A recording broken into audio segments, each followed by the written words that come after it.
guys! Welcome back to my channel! So ayan, very excited kami ngayon kasi nga 7 months or 8 months yung pandemic, pero ayan, for the first time after lockdown and after all this stuff and stress going on, pag-outing na taga.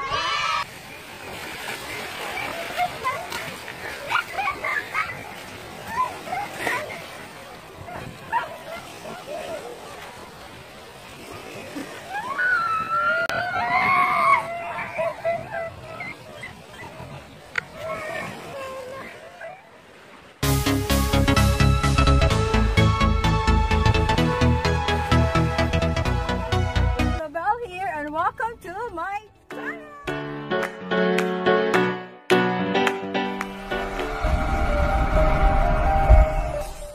So we're here sa Lapu-Lapu City, Cebu. And since ni-launch na ang Balik Turismo program, so pwede na mag-island hopping sa Lapu-Lapu. And kung gusto nyo pumunta sa mga islands and beach, ganito lang yung gawin nyo guys. Mag-rent kayo ng boat. Ganito, bangka, for rent. So, nag-range lang 5,000 pesos. Pwede na kayo makapunta sa 2 islands dito sa Lapu-Lapu. So, kayo lang pumili guys kung anong isa yung pupuntahan nyo. And meron na rin yung mga kasamang crew. Mga boatman. Ayan. So, sila yung magtutour sa atin ngayon. But today, mga ano ko lang sila, mga pinasan. Kaya libre lang to guys. Para turista feels lang, pero libre talaga to.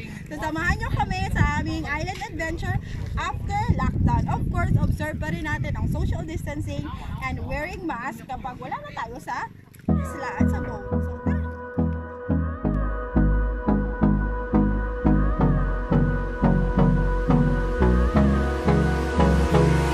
So, hold me close till I get up.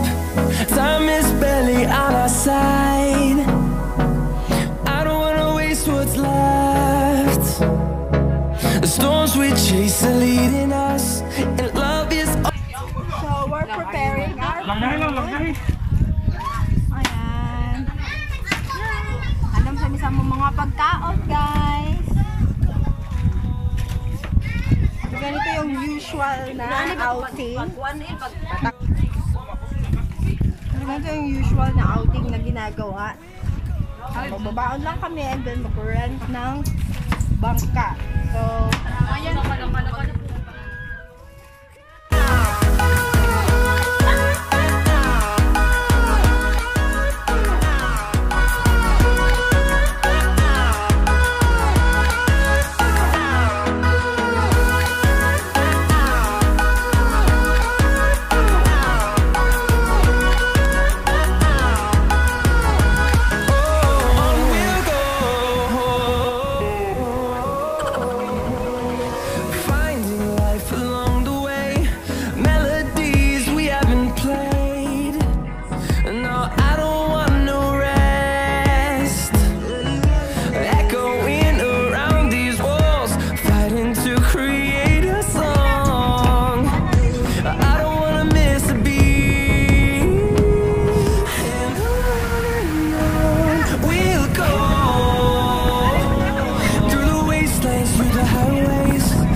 Installation sa nag-lockdown for 1 month, nakapahinga yung nature natin, kaya expected na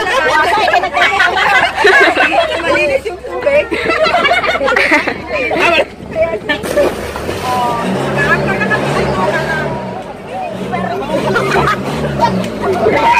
So, ilang pito, hindi mo malakaw ha, bawal malalagyan. Pag hindi ka professional swimmer, kailangan mo mag-life jacket. Kung hindi kayo marunong lumakay, pwede ka kayo turuan ng mga mga boat crew. Magagaling sila lumakay. Hindi naman, meron silang provide na life jacket for each passenger. Katulad dito ni Gina, naka-life jacket siya. Pero still, bawal pa rin mag-jump yung mga bata sa malalayang lugar. Dapat, safety first pa rin.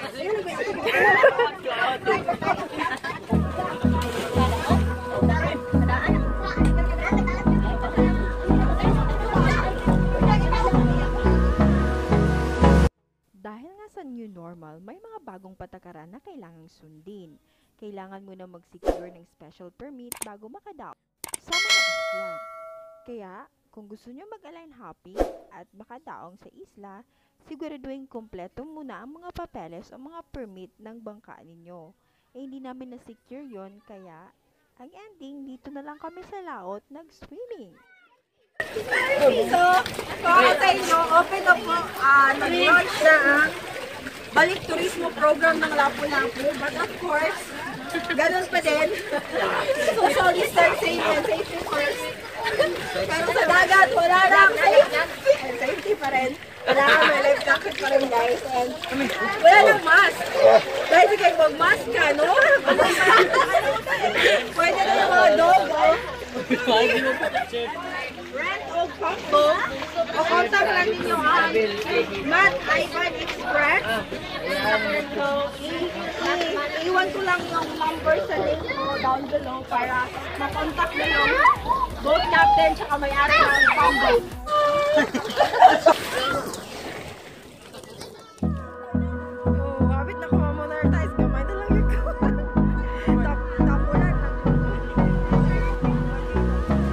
Kuha na lang, watch ours. Hold me close till I get up. Time is barely on our side.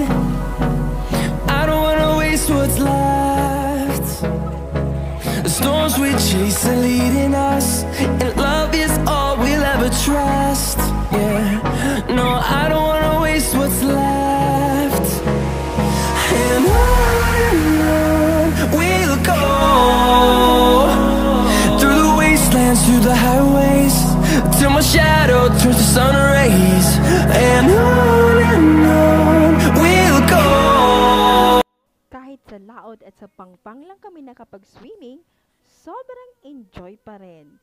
Ano pa kaya kung mapuntahan nyo ang napakagandang isla ng Nalusuan, Kauhagan, Kaubian, at ang pinaka-pinagmamalaki kong Olango Island.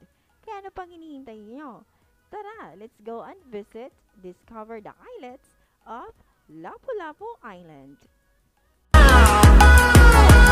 On we'll go,